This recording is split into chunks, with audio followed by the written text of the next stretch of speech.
I think I should be placed in a position where I can no longer inflict harm upon others.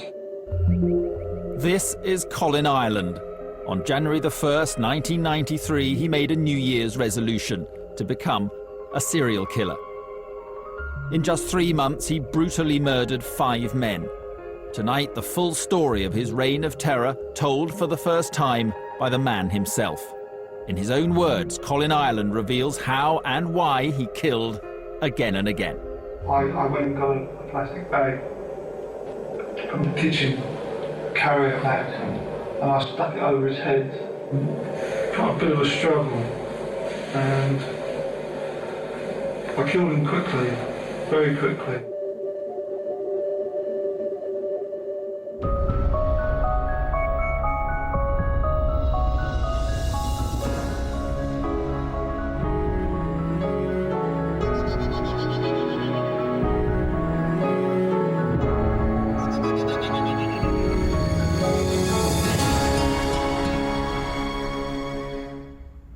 Colin Ireland was a nobody, and he thought the best way to be a somebody was to become a serial killer.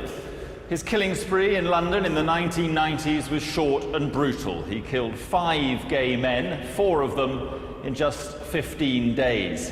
He became known as the Gay Slayer. Although born in the 1950s, Ireland's early life reads like a chapter from a Dickens novel. Born in a former workhouse in Kent, he and his 17-year-old mother were abandoned by his father. Over the next 6 years, they were forced to move homes 9 times. Didn't speak about his past at all, really. He kept that very much to himself. He did mention once about coming home from school and his mother had moved, which does tend to make you feel a bit sympathetic towards somebody. In later life, he ran away to London, drifting between unskilled jobs and petty crime. He also claimed to have been the victim of a sexual assault by a man. In 1989, though, it seemed he'd finally found some security. After a whirlwind romance, he married Janet Young. It doesn't seem like the same person to me. That isn't the person I knew. That isn't the person I was married to.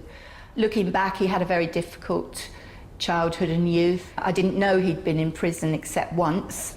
It seems a very poor excuse for what he did, but who knows how people's minds work. The marriage certainly didn't work, and at the start of 1993, now in Southend, Ireland made the decision that would change his life forever. Bitter about his past and his present, he planned a future as a multiple murderer. And like many who had gone before him, he sought out easy targets. If you want to be a serial killer, and Ireland certainly wanted to be a serial killer, then you look for people who are vulnerable. Hitchhikers, people running away from the law, homosexuals and prostitutes. Ireland's victims would be gay men, many of whom lived double lives, anxious to conceal their sexuality from their families. His hunting ground, a West London pub where questions weren't asked and where gay men could find casual partners. On the 8th of March, he paid his first visit, still unsure whether to begin his killing spree. I think it's something that's been triggering me some time before, that I felt if I was approached, I felt there was a likelihood that I would kill. I thought to myself, if I'm approached, something will happen. If I'm not, it would have been quite likely I would have gone on my way and maybe nothing would have happened.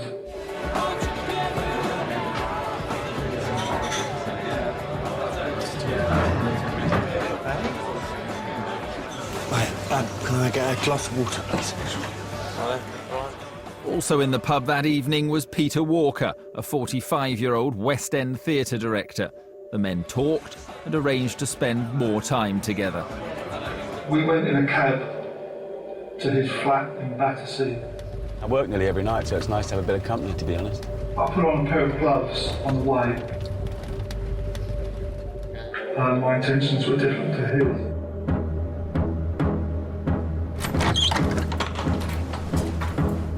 According to Ireland, when they got home, Walker agreed to be tied up as part of a sex game. Once he'd bound him to the bed, Ireland delivered a vicious and ultimately lethal beating. While he was tied up, I went and got a plastic bag from the kitchen, carrier bag, and I stuck it over his head. And I think in a way he wanted to die. I think in a way he probably didn't even realise it. I detected him in this lack of desire to carry on. And I think he knew he was going to die, and he was quite controlled about it. It was almost like a thing that was going to happen. It was almost like a fate thing. With his first victim dead, Ireland erased all traces of himself from the flat. An avid reader of true crime books and FBI manuals, he knew how important it was to be meticulous. Surfaces were cleaned, clothes changed, and everything he had bought was packed up, ready to be disposed of. He also rifled through Walker's possessions, taking his credit cards, but he was in no hurry to leave. This was to become Ireland's post-killing ritual. He'd clean up the murder scene and then, worried about attracting attention by leaving in the middle of the night, he'd stay with the body until the morning, often just casually watching TV.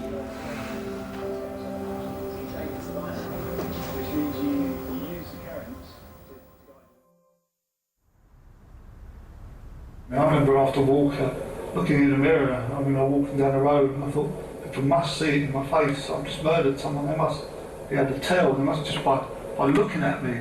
I remember losing my virginity, and I remember that same feeling then. It was like we were almost buzzing.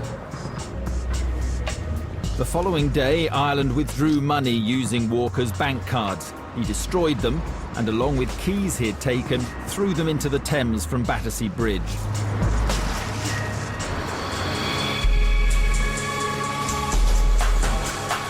On the train home to Southend, he disposed of his murder kit, hurling it into a canal. It would be another 24 hours before his first victim was discovered. About 10 to 1, got the call down to where Peter Walker lived. He'd been found dead by the caretaker. Peter was lying in bed.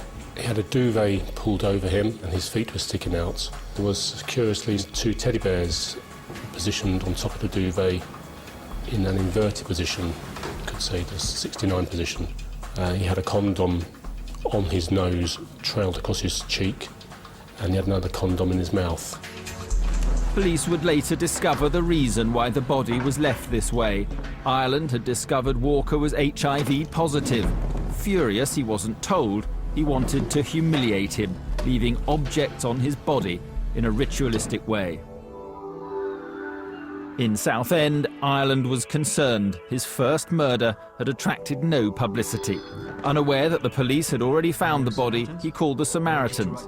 He wasn't looking for help, he was looking for recognition. Can I just ask what the address is for?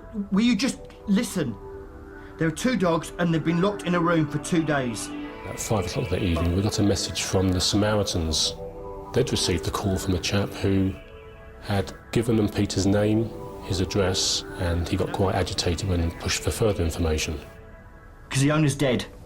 I killed him. Ireland felt his call hadn't been taken seriously, so an hour later he dialed again, this time to the Sun newspaper.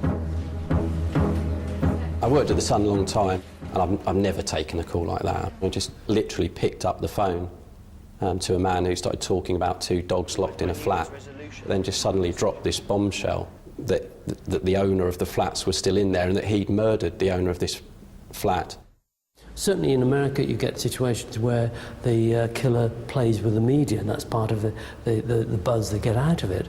But in the 1990s, we hadn't had that situation arise in England. He wanted attention almost from day one. It was clear that he wanted to be a star of the newspapers. It was my New Year's resolution to kill a homosexual. He was a homosexual and into that kinky sex. You're into all that stuff, aren't you? He wasn't panicky, he wasn't angry. He didn't sound like someone who just tied up a man, murdered him. He just sounded relatively cool and calm and collected, really. The first call was to Scotland Yard. About 2 hours later, they came back and basically confirmed everything. They'd found the body, the dogs, the whole story was confirmed. To display such an arrogance, such bravado at this stage there meant that we didn't have the run-of-the-mill murder on our hands here. There was someone here who needed to be caught as quickly as possible. After discovering more about the victim's background, the police made a TV appeal for help. I've been joined now by Detective Inspector Martin Finnegan, who is investigating Peter Walker's death. We therefore need to hear from anybody, whether it be customers, cab drivers, anybody at all who saw him after 5 p.m. that Monday evening, the 8th of March. Within hours it became apparent that we're dealing with a death of a member of the gay community. You've got to remember that we're talking about people's sex lives here. Someone's gay and their immediate family or relatives or work colleagues don't know that's exactly the way they want to leave it. That was a concern to us because our priority was investigating Peter's murder, and if they chose not to tell us about their activities, then of course we'd nothing to investigate. Persuading the wider gay community to cooperate proved even more difficult than the police thought. Back in 1993, their relations with the police were non-existent. Looking back now, it seems extraordinary because they clearly lack knowledge of gay lives. To a small degree, that's understandable because most of what they were getting from the gay community was hostility, but that was quite understandable because we were feeling got at and not being protected. We explored every avenue we could, but the frustrating thing was we still never actually knew what actually happened in those last hours of his life. There came a point where we had to close the inquiry effectively. With the investigation shelved, it seemed Ireland had got away with it. For the next 2 months, he laid low. But his taste for murder would soon return. Then I've reached a point where I can just stop myself. In some moods, I'm quite happy to burn the world down if it's possible. Very cold streak, deep streak. On New Year's Day 1993, Colin Ireland had resolved to become a serial killer. By March that year, he was on his way, having claimed his first victim. I'm probably 60–70% quite a reasonable human being most of the time. But there is that side of my character that is negative. It's quite cold and calculating. At the time of the murders, Ireland was living in Southend. He had moved here after splitting up from his wife, Janet Young. At the time I met him, I think I was quite a vulnerable person. I was running a pub on my own. I had 2 children. And he came to the pub to stay for bed and breakfast, and he came into the doorway and he just completely filled the entire doorway, and the whole conversation in the pub just stopped. He was controlling, he took over, he picked up on the things I needed help with, and he just seemed an answer to a prayer at the time. The couple wed shortly afterwards, but within 4 months it was over. In breaking up, Ireland showed a ruthlessness that shocked his family. We had a busy Easter in the pub and everything was fine, so after Easter we decided we'd have a few days off. So we drove up to London. I got on the bus with the children because that was convenient, and he went off, as I thought, to Southend to stay with his friends. But when he didn't come to pick us up on the Sunday, we had a bit of a panic and we phoned to make sure he wasn't in hospital. And they said, oh, well, he came and said that the bailiffs were coming, so he was taking everything to a safe place. So naturally, everybody let him take virtually everything that I owned, and he cleared out all the bank accounts, took my car, took our wedding album, I think mainly so he could say to the next person, look, I'm a really normal, well put together man, this is my ex-wife, this is my children. By the summer of 1993, Ireland was anything but a normal, well put together man. He'd killed once and was preparing to do so again.